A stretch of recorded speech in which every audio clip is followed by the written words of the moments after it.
Project risk management. I'm going to tell you a story by analogy. You're driving down a road. It's a long, straight road, and off in the distance is a truck driving towards you, a large truck, and it's driving erratically on the road. It's driving erratically from shoulder to shoulder, driving towards you. Now, I know what you're thinking, because I have just shown you a few minutes ago the processes of project risk management according to the Project Management Institute. And I know that you have just identified a risk. You have identified a risk of colliding with the truck. I also know, since you're a technically savvy audience, I know that the next thing you would do is reach into your briefcase alongside you on the passenger seat and take out your calculator and start to crunch some numbers, because you want to dive into quantitative risk analysis, which is in those processes of the Project Management Institute. Well, okay. Maybe you don't actually pull out your calculator. Maybe you go directly to risk response. What are you going to do in response to the risk of colliding with the truck? Please give me some responses. Yes, sir. Flash your lights? Yes, you could flash your lights, you could wave your hands at the truck, beep your horn to try to get the truck driver's attention. Now, sir, what will that do to the probability of the collision? Lowers the probability. Yeah, I think it'll lower the probability. The other question is, what will it do to the impact of the collision? The impact of the collision. No change. Well, no, probably not too much. Any other responses? Pull over to the side of the road? Yes, you could pull over to the side of the road. Now, if you do pull over to the side of the road and stop on the shoulder, what have you done to the probability of the collision? No change. Well, you're probably right. It probably doesn't do much to the probability of the collision because the truck is wandering erratically from shoulder to shoulder. What does it do to the impact itself? Yes? Reduces. Yes, I think it does. It reduces the impact because the collision speed of the collision with the truck will be less. So it's an improvement on the risk. Oh, yes, sir. Pull off the road? Pull off the road, you say. Well, there's part of the story here I haven't told you yet. On the right-hand side of the road is a continuous cliff down to rocks and the ocean down below. So, yeah, maybe you don't pull off to the right. You could pull off to the left, but I didn't tell you yet. There's no laneway or roadway on the left. There's a continuous ditch, a fence, and a farmer's field. So maybe you're just pulling over to the side of the road. Oh, yes, sir. Yeah. Drive into the field. That's true. You could drive through the ditch, through the fence, into a farmer's field.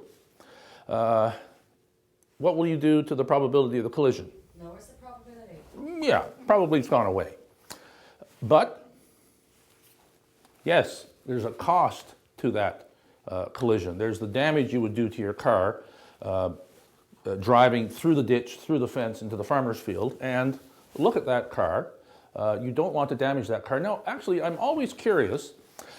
In every audience, there's always somebody who identifies what that car is. What is it? A Bentley? Oh, yeah, I can just barely hear you at the back. It is a Bentley.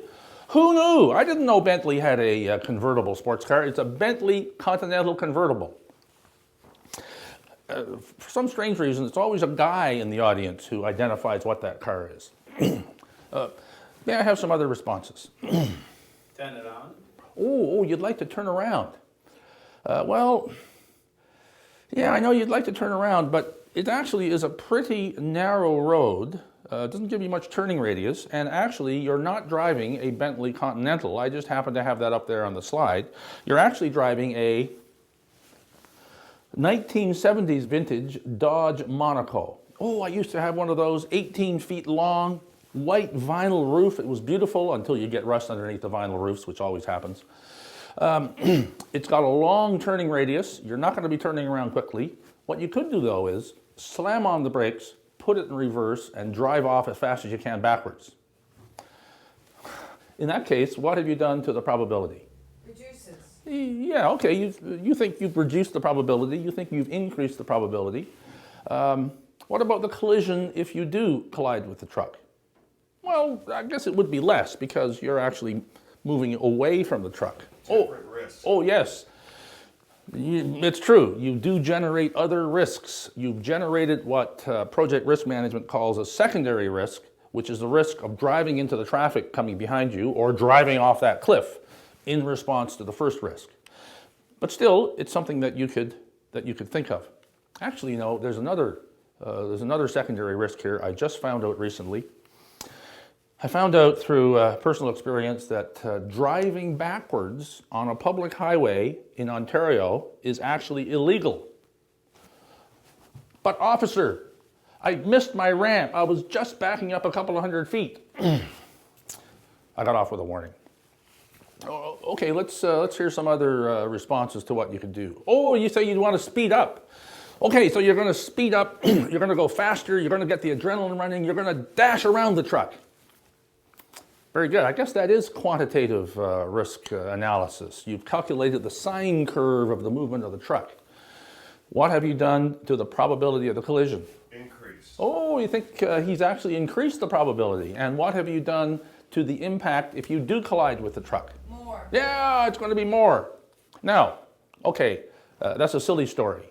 But really, it's not so different from project risk management. In project risk management, we want to identify an uncertainty. We want to give some thought to the probability and to the impact of that uncertainty, whether it's negative, as in our case, or positive. And we want to come up with a response. Is there something that we should do? Is there something we should build into the plan to make that risk less likely or to reduce the impact?